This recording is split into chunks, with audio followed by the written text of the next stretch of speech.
नमस्कार मित्रों, मेरे सभी नियर एंड डियर देश विदेश के आल मेरे सभी भारतवासियों को मेरा प्रणाम। नमस्कार। मैं BL Prajapati, motivational speaker, Ratlam Madhya Pradesh. आज आपके बीच में विषय लेकर आया हूँ असली पर्सनैलिटी डेवलपमेंट। जी हाँ दोस्तों, आज पर्सनैलिटी डेवलपमेंट हजारों कोर्स आपको यूट्यूब पे दिखेंगे, फेसबुक पे दिख जाएंगे और मोटी मोटी रकम लोग चुका रहे हैं और फिर उनका असली डेवलपमेंट इस जो एक कम्युनिकेशन स्किल आना चाहिए वो तो आ ही नहीं रही और उसके लिए फीस जारी है दोस्तों। 500 रुपये से लेके 50 लाख, 1-1 करोड़ तक की पर्सनैलिटी डेवलपमेंट की फीस लोग दे रहे हैं और दे रहे हैं जिन्होंने वाकई में सच्चा गुरु पकड़ लिया है, जो सच्चे मोटिवेशनल स्पीकर है, जो माने हुए देश और दुनिया को बदलने की ताकत रखते हैं। वहां तो आपका फीस सही जगह जा रही है और ऐसी जगह ऐसे भी मोटिवेशनल स्पीकर है जो निःशुल्क काम कर रहे हैं और युवाओं को मतलब जो है प्रोत्साहित कर रहे हैं मेरे भारत को। तो ऐसे मोटिवेशनल स्पीकर तो हमारा बहुत बहुत साधुवाद, जो न्यूनतम फीस लेकर बच्चों को कर रहे हैं। लेकिन कुछ लोग बहुत ही ज़्यादा फीस ले रहे हैं, तो वो कृपया इस वीडियो के माध्यम से मैं निवेदन करना चाहूँगा कि थोड़ा उनको डिस्काउंट दे और जो अच्छी पुस्तकें हैं उनको वो भी बताएं। स्वामी विवेकानंद की पुस्तकों से क्या परिवर्तन होता है, बाबा तुलसी की रामायण क्यों पढ़ना चाहिए उन्होंने लिखी, भागवत गीता ग्रंथ मतलब जो है उनकी जानकारी दी जाए। जैसे अभी गीता के ऊपर विवेक बिंद्रा सर को मैं धन्यवाद देना चाहूँगा। उसके पहले इस्कॉन वालों ने भी बहुत कुछ इसके बारे में जानकारी दी है। तो कुछ इस गीता ग्रंथ को क्यों भी आप बताइए मोटिवेशनल के अंदर की, उसके अंदर आपको जीना मरना सब सिखाया गया है। अब कई मोटिवेशनल स्पीकर ये पुस्तकों को सेट ले लो 20%, ये पुस्तकों का सेट ले लो 40% इसमें डिस्काउंट। क्या डिस्काउंट? क्यों युवा वर्ग को एक गड्ढे में धकेल रहे हो आप? जो पुस्तकें वाकई में जिससे जीवन बदल सकता है उन्हीं को आप प्रमोट करो। तो मेरा ऐसा निवेदन है मोटिवेशनल से कि वो कम से कम जो बुक वाकई ऐसी हो जो समाज के अंदर युवाओं के अंदर क्रांति ला दे, उसको आप प्रमोट करिए। चलिए आप आगे चलते हैं। तो सर्वप्रथम हमको गुरु ने बताया कि अपने को दिनचर्या जो भी है इंसान की वो घड़ी के अनुसार होना चाहिए। ये संत श्री आशाराम जी बापू जी से हमने उनकी पुस्तक में देखी, जो आप तक मैं रख रहा हूँ। तो आसाराम जी बापू जी ने बोला कि भाई प्रातः काल उठना चाहिए युवाओं को 5 बजे। तो 5 बजे 4:30 बजे का भी बोलते हैं बापू। तो आप 4:30-5 बजे अगर आप बिस्तर छोड़ देते हैं तो इसमें क्या रहता है, ब्रह्म मुहूर्त रहता है। और ब्रह्म मुहूर्त के अंदर आदमी इतना तेजस्वी होता है क्योंकि अपना जो डेली रूटीन फ्रेश होना, नहाना धोना करना, वो 1-आधा घंटा इसमें चला जाता है। अब 5 बजे से कोई अगर मान लीजिए संध्या वंदन करेगा, ओम का गुंजन करेगा, ओम नमो भगवते वासुदेवा जो भी अपना अपना मंत्र है उसका वो गुंजन करेगा, कमर सीधी। बापूजी ने बोलता है जैसे आज पर्सनैलिटी वाले क्या सिखाते हैं, बापूजी के शिविर में जब लोग जाते हैं बोलते कमर सीधी, गर्दन सीधी, अपनी बॉडी सही रखिए और ओम का गुंजन करिए। तो उनको उठने बैठने का तरीका बापूजी ने बताया। आज कई लोग ऐसे जाते हैं झुक के, बिल्कुल जैसे कि मुर्दे के समान जा रहे हैं, उनके बॉडी में जोश ही नहीं। पैकेज उनका 20-20, 22-22 लाख रुपए के MBA वगैरह में दे दिए उनको करे, लेकिन उनका पर्सनल डेवलपमेंट कुछ नहीं। मुंह में देखो तो गुटखा भरा है, हाँ ना में जवाब देते हैं। ऐसे कई लोग देखे मैंने जिनके पैकेज तो बड़े बड़े लेकिन गुटके भरे रहते हैं मुंह में। तो ये पर्सनैलिटी डेवलपमेंट नहीं है उनके अंदर, मिल गया बस, उन्होंने एक डिग्री ले ली इस कारण उनको मिल गया है।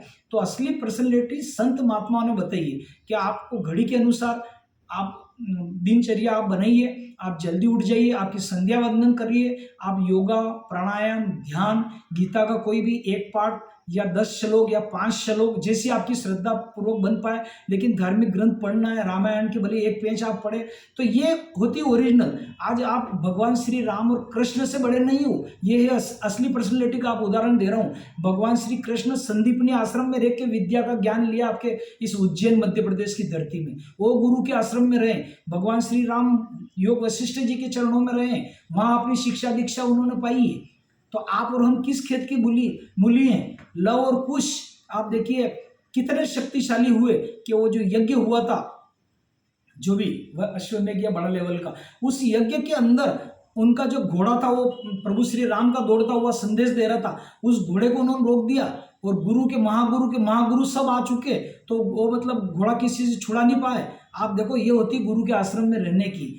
आज हम लोग घर से तो निकलते नहीं है, पूरा मोबाइल के ऊपर बच्चों को दे दिया और बच्चे भी मोबाइल, दिन रात मोबाइल। छोटे छोटे बच्चे क्या मतलब चश्मे लग गए हैं, कारण कि उनको हमने कहीं ना कहीं वास्तविक ज्ञान से दूर कर दिया। तो आइए, ये सबसे पहले आप जो आध्यात्मिक है स्पिरिचुअलिटी, इससे हम कनेक्ट हो जाए आधा पौन घंटे के लिए। उसके बाद फिर आपका 8 बजे जो भी कार्य वगैरह है, आप नाश्ता वगैरह आपको जो भी लेना है वो हेवी ले लीजिए जिनकी नाश्ता की आदत है, और आप निकल जाइए मार्केटिंग में अभी करिए। आप अगर नाश्ता नहीं लेते हैं तो 9:30 से 10 बजे सद्गुरु नियम है भोजन प्रसादी का, आप भोजन ले लीजिए और आप काम पे निकलिए। अब आइए मैं आपको बोलता हूँ कि क्या क्या अपने को सावधानी बरतना है इस पर्सनैलिटी डेवलपमेंट कोर्स के अंदर। असली पुनः मैं आपको बता रहा हूँ। सबसे पहले आप अपने आप को क्लीन रखिए। जैसे आपके कपड़े भले ठीक है पुराने हो, वाइट हो या जो भी कलरफुल पहनते हो, कपड़े साफ सुथरे और सम्मानजनक निगाह वाले होना चाहिए, जिससे आपको लोग देखे तो आपकी छवि के ऊपर अच्छा मतलब जो है असर जाए। तो आपके कपड़े साफ सुथरे होने चाहिए, क्योंकि लोग क्या करते हैं, पहले दर्शनधारी फिर गुण विचारी। पहले आपका दर्शन करेंगे उसके बाद आप सोचेंगे। आप यदि मार्केट के बंदे हैं तो आपकी शेविंग बिल्कुल क्लीन बनी हुई होनी चाहिए। आपकी न ज़्यादा कोई ऐसा बड़ा नहीं होना चाहिए कि कोई लाख रुपया आपको दे या 1 करोड़ का भी चेक बना के दे तो उसको ये डाउट नहीं हो कि ये लेके भग जाएगा। तो आपकी शेविंग वगैरह क्लीन होना चाहिए। तो पहले मैंने आपको क्या बोला कि अंदर से बदलना है। जितने भी महापुरुष बड़े हुए हैं वो पहले अंदर से बने। पहले उन्होंने हार्डवेयर अपना मतलब चेंज किया, फिर सॉफ्टवेयर उनका बाहरी दुनिया का उन्होंने चेप मतलब जो है सही किया है। तो हार्डवेयर जल्दी उठने से होगा, और कोई भी जल्दी तब उठ पाएगा कि वो 30 दिन तक रेगुलर लगातार अगर उठेगा तो वो कंटिन्यू बिना अलार्म के उठ जाएगा। ये 90 डेज अगर कोई कर लेगा तो वो मान के चलिए वो अमर हो गया। फिर उसकी 5 बजे नींद खुलेगी, 4:30 बजे नींद खुलेगी। ठीक है, तो ये 30 दिन रेगुलर करना, उसके बाद फिर 90 डे करना है, तो आपकी आदत बन जाएगी। तो आपको क्लीन कपड़े पहनना है, शेविंग वगैरह आपकी क्लीन होना चाहिए। नंबर 2। नंबर 3, आपकी घड़ी हो तो उसका बेल्ट कहीं ऐसा नहीं हो कि वो बेकार हो गया हो, वो भी सही सुथरी हो। आपका जो बेल्ट आप लगाते हैं, कई लोगों को उसमें छेद रहते हैं, वो साफ नहीं रहता है। तो मैं आपको बता रहा हूँ कि वो आपका बेल्ट भी साफ होना चाहिए एक बार। फिर जिसको भी आप प्लान समझाते हो, चाहे वो MLA वाले जो होते हैं, मल्टी लेवल मार्केटिंग वाले वो भी हुए, या XYZ जो भी होते हैं, इंश्योरेंस वाले हुए, सेल्स वाले हुए, जितने भी बंदे मार्केटिंग के हैं, तो वो किसी भी पार्टी को प्लान बताए, चाहे थोक व्यापारी हो चाहे कॉलोनाइजर हो, अपनी कॉलोनी का नक्शा बताते, तो सबसे पहले अपना एक कोरा पेज निकालिए, बिल्कुल खाली पेज कोरा, और उसके ऊपर आप पूरा एक एक चीज क्लियर पेन से समझाएं, बिल्कुल क्लियर बताएं, तो उसका ध्यान पूरा आएगा, लाइनिंग वाला नहीं होना चाहिए, ताकि वो प्लान पूरा पूरा उसके दिमाग में आ जाए, है ना। तो समझाने का एक तरीका होता है। अपनी आवाज ज्यादा जोर से नहीं होना चाहिए, क्योंकि कई लोग क्या करते हैं, बहुत ज्यादा जोर से बोलते हैं, तो उस चक्कर में क्या होता है, वो अच्छा इंप्रेशन नहीं पड़ता है। आप धीरे बोले, शब्दों का इस्तेमाल सोच समझ कर मधुर और सही शब्दों का इस्तेमाल करें, और थोड़ा डिस्टेंस रखे प्लान समझाते समय। कई बार लोग पास में चले जाते हैं तो सांसों का आदान प्रदान होता है, तो उसमें वो थोड़ा सा ठीक इंप्रेशन नहीं जाता, तो हल्का सा डिस्टेंस बना के बैठे। एक और बात है, पर्सनैलिटी डेवलपमेंट में जब भी आप किसी से सौदा करें, चाहे वो प्रॉपर्टी का कर रहे हो, चाहे आपका किसी भी क्षेत्र में आप बड़े नेताओं के पास गए हो, तो आप उससे समय लेके जाएं, और आप अगर बैठे तो उसके सोफे सेट या घर का चेयर पलंग जो भी अगर सीधा हो, तो फिर सीधी लाइन में बैठोगे तो वो आपकी बात नहीं हो पाएगी। ट्रेन के डिब्बे जैसी पोजीशन बैठना है, जैसे ट्रेन के डिब्बे आमने सामने रहती है सीट, इधर 32 33 34, इधर 35 36, आमने सामने का मतलब यह रहता है कि एक दूसरे की सूरत देख लो, अपना आई कांटेक्ट सही बना रहे, तो उससे आपका सौदा 99% करेक्ट बैठेगा, क्योंकि आई कांटेक्ट होना जरूरी। तो आमने सामने बैठे, सीमित शब्दों का उपयोग करें, हो जाएगा। और जो आपने समय दिया है, उस समय के कुछ भी जो आपने टाइम दिया उसके 5 मिनट पूर्व उसके पास पहुंच जाना है। तो पर्सनैलिटी डेवलपमेंट, आपकी गाड़ी हो तो गंदी नहीं होनी चाहिए, उसमें भी साफ सुथरी होना चाहिए। कार हो तो साफ सुथरी होना चाहिए, उस पर डस्ट वगैरह नहीं रहना चाहिए। तो आप ये इस टाइप से आप करोगे तो पहले आपके अंदर अगर चेंजेस हो जाएगा तो आपको निश्चित रूप से आप बहुत बड़े ये हो गए। तो ये मैंने आपको बताई आपकी पर्सनैलिटी डेवलपमेंट की। मार्केट में आपको 200% सफलता मिलेगा, आपको कोई नहीं रोक पाएगा। दूसरा ये कि आप अपनी जो सोच है वो आप बड़ी रखिए। आप सोच बड़ी का तात्पर्य ये हो गया कि जैसे गमला है, तो गमला अगर मान लो छोटा होगा, ने पौधा आपने लगा दिया, समझना आप मेरी बात को, तो वो छोटा ही पौधा रहेगा, किसी भी कीमत में आपका मतलब बड़ा पौधा नहीं हो सकता, नहीं हो सकता, किसी भी कीमत में नहीं हो सकता, क्योंकि आपने पौधा छोटा लिया है तो उसकी हाइट इतनी ही होगी। इसी प्रकार जो जमीन होती है, जमीन में आपने गेहूं डाले तो गेहूं की पैदावार होगी, आपने सोयाबीन डाली तो सोयाबीन होगी, आपने स्ट्रॉबेरी बोई तो स्ट्रॉबेरी की उपज देगी, आपने एप्पल लगाए तो एप्पल की आएगी, आपने क्या बोया है वो उसी के फल लगेंगे, आपने कांटे बोए तो कांटे ही आएंगे। तो आप अपने जो सॉफ्टवेयर है इसके अंदर अच्छी चीज़ें बोए तो उसकी पैदावार होगी, और आप बड़े लोगों के रोल मॉडल के संपर्क में रहने से आपका काम बड़ा होगा। ये मैं कितनी बार एग्जाम्पल दे चुका हूँ, कितनी बार, हजारों बार। एक बार और बताता हूँ मैं आपको। नरसिंह मेहता जी का आपने नाम सुना है, जिनका बहुत गरीब ब्राह्मण थे। नानी बाई का मतलब जो मायरा में ऐसी स्थिति थी कि वो ले नहीं जा रहे थे, स्थिति भी नहीं थी उनकी, लेकिन भगवान श्री कृष्ण से उनके संबंध थे। जगत, देश, दुनिया और आपके इंटरनेशनल सभी ने देखा है कि भगवान श्री कृष्ण का क्या चमत्कार हुआ था, और वो किस धूमधाम से मतलब जो ले गए थे। आज भी नरसिंह मेहता का गांव में जाके आप गुजरात में जाके आप देखो तो पूरा उनके मिलते हैं वो सामान वगैरह, जो भी मामेरा वगैरह के जो बोलते हैं अपन लाए थे। तो ये कहने का मेरा मतलब ये है कि उनका संपर्क नरसिंह मेहता था, लेकिन भगवान श्री कृष्ण से उनके रिलेशन थे। अपने एक और वो बोलते हैं क्या, जो गरीब थे कृष्ण भगवान के साथ रहते सुदामा जी, उनके मित्र, लेकिन मित्रता उनसे थी। तो आप देखिए उनका भी बंगला वगैरह बन गया, और जब मिलने के लिए गए तो भगवान श्री कृष्ण मतलब नंगे पैर दौड़े। ये होती है मित्रता। तो रोल मॉडल तो हमेशा बड़े ही होना चाहिए। आपके 3-4 मित्रों में लो, अगर आप आईएएस आईपीएस की तैयारी कर रहे हैं तो आप बड़े लोगों के संपर्क में रहो जो विद्यार्थी अच्छे इंटेलिजेंट है, और जिस दिशा में जाना है विद्यार्थी। एक बात और बोल रहा हूँ, आपको आईएएस बनना है, आईपीएस बनना है, आपको खिलाड़ी बनना, आपको क्रिकेट में जाना है, जो भी XYZ आपको रनिंग में जाना है, तो आप उसी लेवल का प्रयास करो। आज विद्यार्थी भटक गए, युवा भटक गए। कैसे भटक, मैंने एक वीडियो देख रहा था सचिन तेंदुलकर जी का। तो वो अचानक एक रील चालू हो गई मोबाइल पे, तो उसमें सचिन तेंदुलकर जी अपना बेटा पास में खड़ा था और उस पर पट्टी बांध रखी थी। उन बच्चे और दोनों शायद वो दिखाने के लिए डाला होगा, तो उन्होंने काली पट्टी बांध रखी थी सचिन जी ने।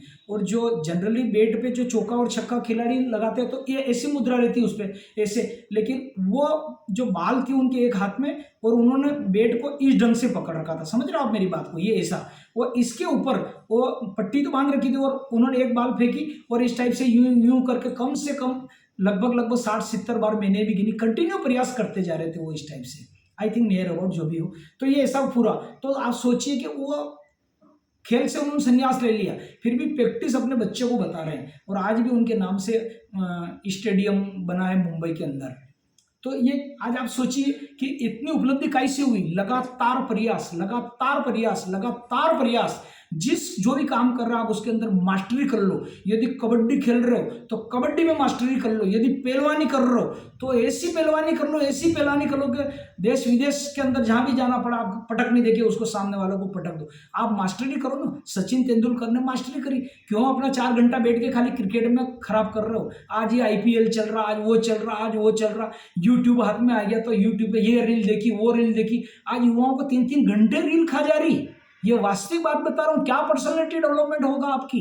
बेकार की यूट्यूब खोल लिया, देख रहा। आज लोग लड़के लड़कियां 18 ईयर से कम ब्लू फिल्म में जो भी रील वगैरह है वो देखती करती अपने को तबाह कर रहे हैं। और ये बात आशाराम बापूजी ने पहले कितनी बार कह दिया कि अगर बच्चे बच्ची संयम से नहीं रहेंगे, और अगर मान लिया जाए पढ़ाई पे ध्यान नहीं रहेंगे, वो खोखले हो जाएंगे। उनका जो बच्चे, जो भारतीय संस्कृति आगे बढ़ती पति पत्नी के संगम से, उनका वीर्य रस स्खलित हो जाता समय से पहले, तो उनकी जो बच्चे आती वो भी ऐसे मंकी छाप बंदर आती ऐसी ऐसी, फिर जिंदगी भर उसको मतलब तोक के घूमते रहो। क्योंकि जो जिससे प्रजनन शक्ति होती थी, जिससे जो वीर्य बड़ी मात्रा में शरीर के अंदर बनता था, वो तो आपने खत्म कर दिया 18 के पहले ही। तो अब तो मंकी छापी बंदर बच्चे आना है घर में।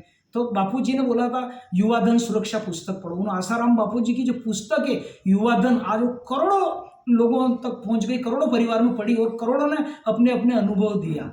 आज बड़ी दुख की बात है इस हिंदुस्तान के अंदर कि आप देखिए कि मतलब क्या बोलते हैं, सिर्फ एक ही बंदा काफी है। कोई किसी ने मूवी बनाई है, अरे तुम मूवी बनाने वाले, तुमने तो क्षत्रिय धर्म के ऊपर वो जोधा बाग या कौन सा, मेरे को याद नहीं आ रहा उस पिक्चर का क्या नाम था, जोधा करके कोई एक फिल्म थी। ठीक है, बात आगे बढ़ाता हूं मैं। तो जो भी एक फिल्म थी, फिर क्या हुआ, राजपूत समाज के सभी क्षत्रिय महाराजा राम के वंशज बोलते अपने आप को, महाराणा प्रताप के, और ये सब इकट्ठे हुए, करणी सेना का जन्म हुआ। क्या हुआ, कहीं काली शाही डाली हुई उस निर्माता निर्देशक, तो कहीं पकड़े तो कहीं कॉलर तो कहीं चार्टर, तो हालत खराब कर दी। और उसको बहुत सारा सेंसर बोर्ड्स पे निवेदन करके कुछ आपत्तिजनक चित्र थे सारे कटवाए उन्होंने। तो जिस दिन हिंदुस्तान की जनता जागृत हो गई ना, संतों के ऊपर जो तुम इस टाइप से फिल्म में दिखा रहे हो गलत तरीके से, उस दिन खबरदार, मैं कह रहा हूं कि जिस दिन हिंदुस्तान जागृत हो जाएगा ना, उस दिन तुम्हें बचाने वाला फिर कोई नहीं रहेगा। बता रहा हूं मैं आपको। थोड़ी सी वाई वाई और एक 2 पैसे की चमचागिरी, 2 पैसा इनकम कर लोगे गलत तरीके से, टीआरपी बढ़ा लोगे चैनलों में, उससे ज्यादा कुछ भी होना जाना नहीं है। संतों की छवि खराब मत करो। हमारा देश का एक बहुत बड़ा इन नेताओं का या कुछ भी कहो, इनकी आंखें लेट खुलती है। आज आप देखो, मैं आपको उदाहरण बताऊं, कश्मीर के अंदर पहले, आज तो मोदी जी का शासन है 10 साल से और बहुत ही सराहनीय कार्य कर रहे हैं, साधुवाद उनको। लेकिन पहले हमारे सैनिकों के शव, वो क्या बोलते, सिर काट के ले गए थे एक बार, 5 शव या 4 शव जो भी थी। आप बताओ कितना गंभीर माना। हमारे सैनिक बॉर्डर के ऊपर पत्थर के शिकार हो जाते हैं, उनसे पत्थरों से मारा जाता था। जम्मू कश्मीर के अंदर गाय को हमारे भारत के झंडे पे उन्होंने काट दी थी। आतंकवादियों को हौसले तो आप देख लो। फिर क्या हुआ, फिर उनके लिए जब मोदी जी ने शपथ ली एक एक करके, उन्होंने बोला कि ये जम्मू कश्मीर के अंदर एलोपैथिक इलाज बहुत हो गया है और एलोपैथिक से कोई फर्क नहीं पड़ रहा है। मोदी जी ने आयुर्वेदिक इलाज किया, जो आयुर्वेदिक हमारे ऋषि मुनियों का है, और पकड़ के उन्होंने फिर सबसे पहले धारा 370 कम करवाई। फिर वहाँ के जो भी मोला मोली या XYZ जो पत्थरबाजी की घटना में सम्मिलित थे या जो भी उनको कर रहे थे, उनको नज़रबंद किया, 370 धारा कम करी। और फिर सेना को ऑर्डर दिया, जो जहाँ पर उसकी रीढ़ की हड्डी तोड़ी, जहाँ से आतंकवाद पैदा होता था, हमारे 4-5 वायुयान के फाइटर गए और वहाँ उनकी कमर तोड़ के आए पूरी तरह से, एक के बाद एक। तो अब तो पत्थरबाजी नहीं हो रही, क्यों? क्या आयुर्वेदिक इलाज हो गया। तो हमारे जो संत महात्मा के ऊपर हो रहे हैं ना, तो ये प्रशासन जो बुलडोजर चलाता है, ये तो मिनी आतंकवादी, ये छोटे दादागिरी वाले, ये मच्छर बराबर है इनके। तो बुलडोजर से घर आपने तोड़ दिए, कर दिए, ठीक है, ये तो बहुत छोटे लेवल के आतंकवादी। लेकिन ये बड़े वाले जो दिल्ली बॉम्बे में बैठे हुए प्रोड्यूसर और संतों के खिलाफ बना रहे हैं, इन पे बुलडोजर कब चलाओगे आप? इन पे बुलडोजर चलाओ, जो देश की संस्कृति का पतन कर रहे हैं और युवाओं को गलत मार्गदर्शन दे रहे हैं। मेरा गवर्नमेंट से निवेदन है कि गवर्नमेंट को हस्तक्षेप करके ऐसी फिल्मों पर रोक लगानी चाहिए। कभी हमारे शिव भगवान को बदनाम कर देते, कभी हनुमान जी के ऊपर कोई फिल्म बना लेते हैं। ये क्या जानवर की औलाद है क्या? और आज जानवर भी नियम संयम में रहते हैं। जानवर भी आप देखो, कहीं बैठेगा तो अपनी पूंछ से पहले वो जगह साफ करके बैठेगा। अगर उसको, हमारी चींटी भी है तो आप देखो, बारिश होगी तो अंडे अपने वहां से निकाल के सुरक्षित जगह पे ले जाती है। कब खाना, कब क्या खाना, ऐसा कुत्ते में भी नॉलेज है। लेकिन हमारे इन देखो 2 पैसे के कौड़ी के प्रोड्यूसर हो गए और गुरु के बारे में क्या क्या दिखा रहे हैं। ये इस वीडियो के माध्यम से आप तक कह रहा हूं कि जब जब सनातन धर्म के ऊपर मिटाने की कोशिश करी गई या सनातन धर्म को बदनाम किया गया, तब तक मतलब जो है मुंह की खाई है इन लोगों ने। तो आइए, बात पर्सनैलिटी डेवलपमेंट की चल रही थी तो इतनी मैंने सुना दी है। बापूजी ने धर्म यात्राओं को लेकर पहले भी टैक्स फ्री कर दिया कि कहीं भी जाए करे तो ये टैक्स कम होना चाहिए। तीर्थ यात्राओं पर भयंकर टैक्स लिए जाते थे और बापू ने बोला कि मतलब जो है इन यात्रियों को क्यों नोचा जाता है। आज हमारे शिवराज जी मतलब क्या बोलते हैं, हेलीकॉप्टर से यात्रा करवा रहे हैं, प्लेन से, धन्यवाद है उनको। लेकिन हमारा बापूजी ने बहुत पहले टैक्स माफ करने के लिए इस दिशा में कदम उठाया है धर्म को लेके। तो ये तो खैर ठीक है, राजनीतिक लेवल पे व्हाटएवर जो भी हो। लेकिन मेरा ऐसा निवेदन है कि पर्सनैलिटी डेवलपमेंट जो संत महात्माओं के माध्यम से जो निःशुल्क काम कर रहे हैं, उनका आप थोड़ा सा केयर करिए। आदरणीय मोदी जी और जो भी स्टेट के मुख्यमंत्री, उन सबसे मेरा निवेदन है कि कुछ गुरुकुल वगैरह चल रहे हैं, उनको आप सुविधा दो। गौशाला जहाँ चल रही है उनको सुविधा दो। ये हो गया। अब मैंने आपके साथ इतना बोला, सब कुछ तो दोस्तों ये हुआ है। मोटिवेशनल के बारे में भी मैंने बोला है, पर्सनैलिटी डेवलपमेंट के बारे में बोला है, गुरुदेव के बारे में बोला है, और अपना सोच के बारे में बोला है कि जो सोच अपनी बड़ी रहेगी तो अच्छा रहेगा। आज देखिए, हमारे भले ही उत्तर प्रदेश के मुख्यमंत्री योगी जी इतनी सोच रखी कि आज उन्होंने उत्तर प्रदेश का पूरा नक्शा बदल दिया। अपन किसी एक पार्टी की बात नहीं कर रहे हैं, बड़ी सोच का बड़ा जादू हुआ। मोदी जी भले ट्रेन में चाय बेचते थे, लेकिन इन्होंने बड़ी सोच रखी, तो बड़ी सोच का बड़ा जादू रहा कि आज जो है देखिए, इन्होंने देश और दुनिया में डंका बजा दिया और भारत को विश्व गुरु बनने में बहुत कुछ इनका मतलब योगदान है, संत महात्माओं के अलावा, जो हकीकत बात है। लेकिन मेरा निवेदन है कि आध्यात्मिक क्षेत्र में जो संत महात्माओं के ऊपर कहार बरस रहा है इस समय, उस पर पुनर्विचार सरकार को करना चाहिए। और जो लोग 2 पैसे के कौड़ी के, जिनको पैसे कमाने हैं, अपनी टीआरपी केवल चैनलों पे बढ़ाना है, इनके खिलाफ भी सख्त कार्रवाई होना चाहिए। आज मैं युवाओं से यही बोल रहा हूं कि आपको यूट्यूब पे वीडियो देख देख के कुछ भी नहीं मिलेगा। आप 24 घंटे न्यूज चैनल देखो, आपको कुछ भी नहीं मिलेगा। आप रील देखो, आपको कुछ भी नहीं मिलेगा।